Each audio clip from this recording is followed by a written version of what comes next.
Bilis nating silipin ang iba pang balita pasintabi po sa mga kumakain.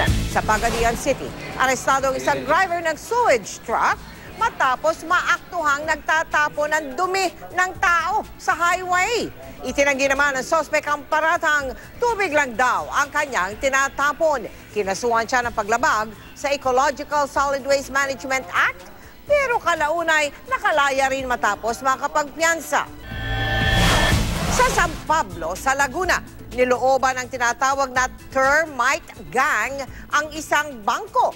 Dumaan ang mga sospek sa kanal at binutas ang sahig ng bangko. Di pa matukoy ang kabuang halaga ng salapi na natangay ng mga salarin.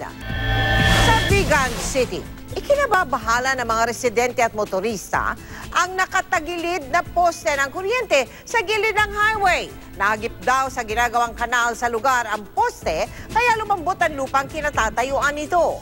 Nangako naman ang Ilocos Sur Electric Cooperative na aaksyonan agad ang naturang problema.